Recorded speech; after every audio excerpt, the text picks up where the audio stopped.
Bonjour et bienvenue sur ma chaîne, je suis Mathilde, énergéticienne et mentor holistique.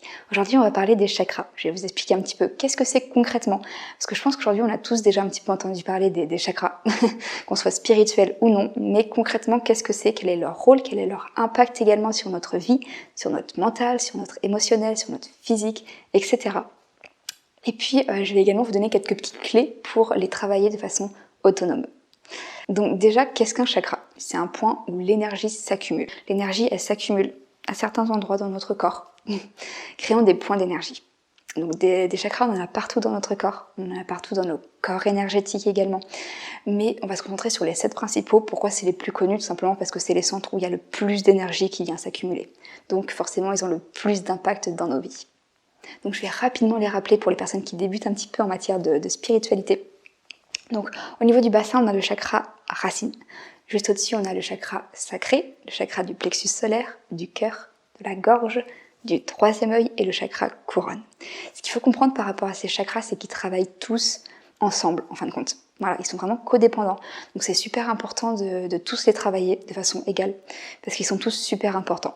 Je sais que quand on est dans la spiritualité, souvent on a tendance à se focaliser sur les chakras du haut. Je faisais partie aussi de ces personnes-là, j'ai beaucoup fait ça dans les débuts. Sauf que le problème, c'est que les chakras du haut dépendent des chakras du bas. Plus vous allez développer les chakras du bas, plus ceux du haut pourront également se développer. Comme je vous le dis, ils sont tous interdépendants, donc c'est vraiment super important de tous les développer. Ensuite, par rapport à ces 7 chakras, ce que vous pouvez voir, c'est les percevoir comme un canal. Une sorte de tube, si vous voulez.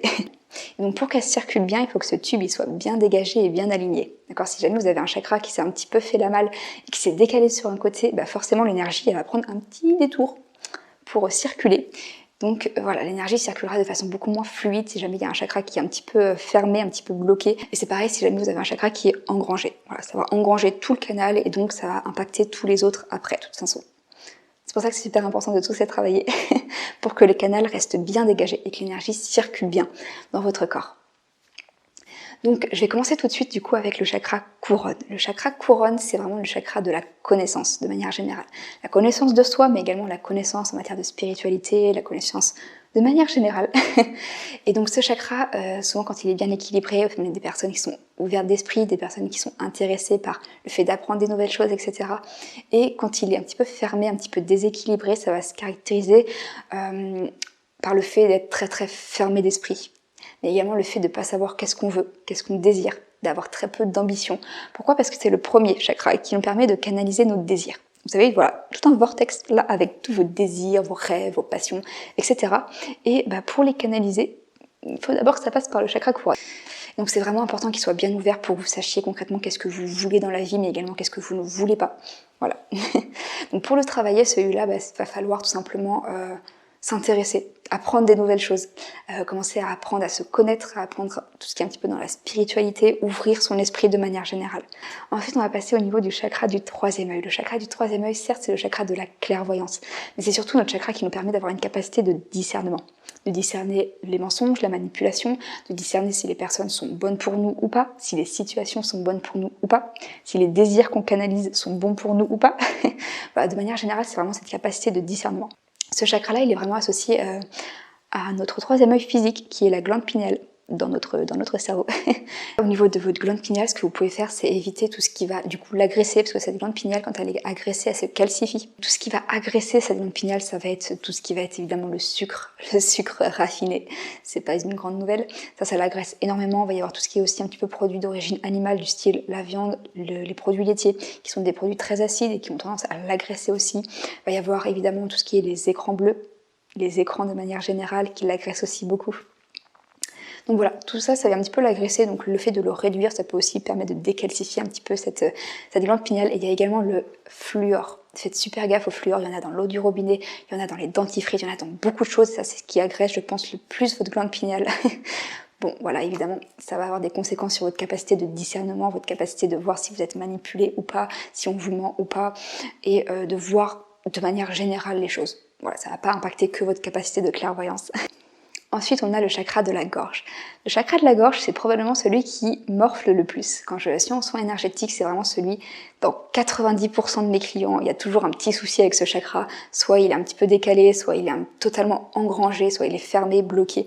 Pourquoi? Parce que c'est le chakra de l'expression. Et on est dans une société où s'exprimer, c'est parfois mal vu, où on a beaucoup de non-dits, où il y a beaucoup de choses qu'on voudrait dire et qu'on n'ose pas, ou alors qu'on se fait totalement réprimer par les autres. Voilà, on sent qu'on ne doit pas dire ça, ou on se fait fâcher quand on dit des choses, depuis notre enfance également. Donc c'est ce qui fait que on a pris des automatismes où on ne dit pas certaines choses. Il y a beaucoup de non-dits.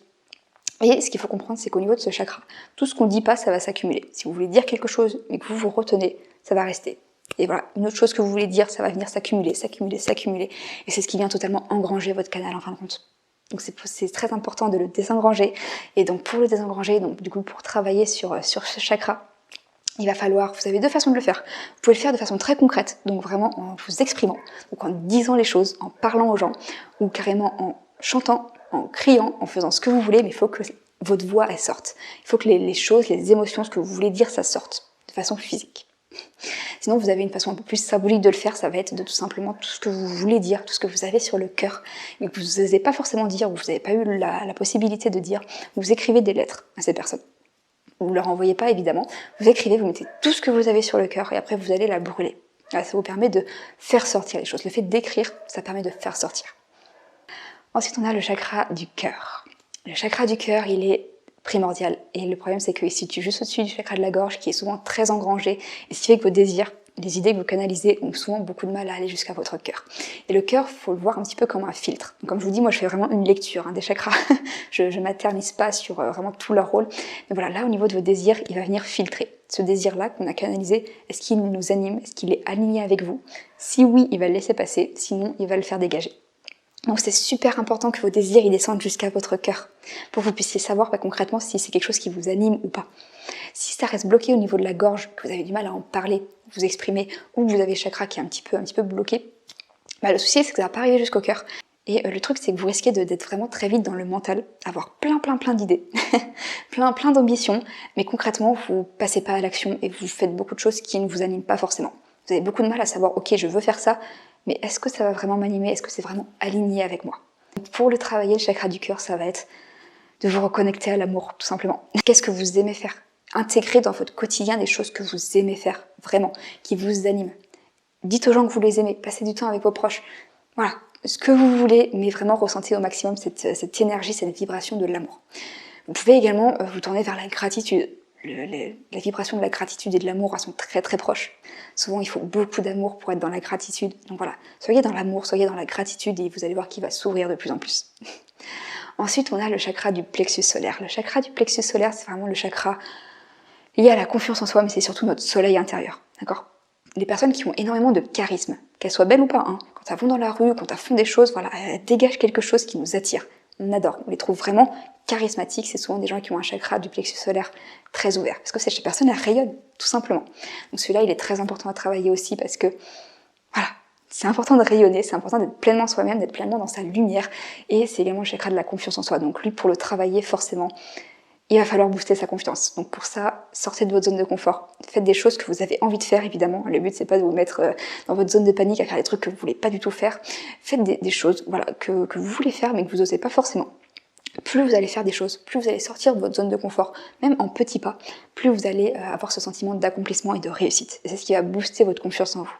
Même si c'est des tout petits détails, essayez d'intégrer dans chacune de vos journées des petits moments de fierté. Donc ça, c'est très personnel, c'est en fonction de vous, ça n'a pas besoin d'être des trucs énormes, d'accord? Et voilà, plus vous allez avoir tous les jours ce petit sentiment de fierté, plus votre confiance en vous, elle va progresser. Parce que la confiance en soi, ce qu'il faut savoir, c'est que c'est pas un truc inné comme ça, qu'on a dès la naissance et qui reste à vie, ou alors qu'on n'a pas. C'est comme un muscle, vraiment, c'est un truc qu'il faut entretenir. Donc voilà, cherchez des petits trucs que vous savez faire et que vous aimez faire, que vous auriez envie de faire, mais que vous faites pas forcément, que vous n'osez pas trop faire. Voilà, même si c'est juste cuisiner un gâteau, et ça vous procure de la fierté, cuisiner un gâteau, c'est ok. Mais voilà, essayez d'intégrer vraiment dans vos journées un petit moment de fierté. Ça va vraiment élargir ce soleil intérieur. Et donc pour reprendre un petit peu le parcours de nos désirs, de nos rêves, de nos ambitions, voilà, on les canalise, on les exprime, on passe par le filtre du cœur pour savoir si ça nous anime, si c'est aligné avec nous, et ensuite on passe à l'action. C'est vraiment le chakra où on passe à l'action. il faut y aller. Une fois que vous savez que ça vous anime, que vous voulez faire ça, il faut entamer des petites choses. Même si c'est des petits détails, comme juste renseigner sur comment faire. Voilà, vraiment passer à l'action, faites des petites choses pour concrétiser ce désir, ce rêve, etc. Ensuite, on a le chakra sacré. Le chakra sacré, c'est vraiment celui qui est lié à nos désirs également. Lui, il va accentuer ces désirs. On a canalisé, on passe à l'action, on est vraiment voilà, dans cet état de motivation, mais voilà, le chakra sacré, ça va intensifier tout ça. C'est vraiment un petit peu le feu intérieur qu'on a, voilà, qui va remonter, qui va vraiment nous animer, où on va être pris de motivation, d'envie de concrétiser ses désirs, etc. Donc c'est évidemment le siège de nos désirs, donc même si on les canalise là, ça vient se confirmer également ici. Il est également beaucoup lié au chakra de la gorge, parce que le fait d'exprimer ses désirs, ça permet de les rendre réels. Voilà, de toute façon, plus on descend vers les chakras du bas, plus ça commence à être réel. Pour le travailler, tout simplement se connecter à ce qui nous anime, ce qu'on désire, faire des choses qu'on aime faire. Un petit peu comme chakra du cœur, mais vraiment plus axé sur nos désirs, sur nos passions. Voilà, oser faire des choses qu'on désire, tout simplement. Ensuite, on a le chakra racine. Le chakra racine, contrairement à ce qu'on pense, c'est pas le chakra coronal qui est lié à la manifestation, c'est le chakra racine. Parce que votre chakra coronal, vous allez canaliser vos désirs. Donc oui, avec la loi d'attraction, si vous voulez, vous pourrez attirer beaucoup de choses. Concrètement, si vos désirs ils ne descendent pas jusqu'au chakra racine, vos désirs ils vont rester là. Mais je pense que si vous avez des désirs, vous voulez que ça se concrétise dans la matière, dans le monde réel. Si vous voulez une nouvelle voiture, la voiture elle est concrète, elle est réelle. Et ça c'est le chakra racine qui est en lien avec tout ce qui est réel, tout ce qui est concret, avec la terre. Voilà. Plus vous allez être ancré, plus vous allez être enraciné, plus vous allez pouvoir manifester ce que vous voulez dans votre vie de manière générale, etc., etc. Donc c'est vraiment le chakra de l'ancrage. Et ce qu'il faut savoir aussi, c'est que plus vous allez être ancré dans la terre, plus vous allez pouvoir vous élever. Donc pour s'ancrer, il y a plein de méthodes différentes. La plus efficace, ça va être évidemment de faire du sport, de bouger, de faire des balades, de sortir. Voilà, plus vous allez bouger votre corps, plus vous allez vous ancrer.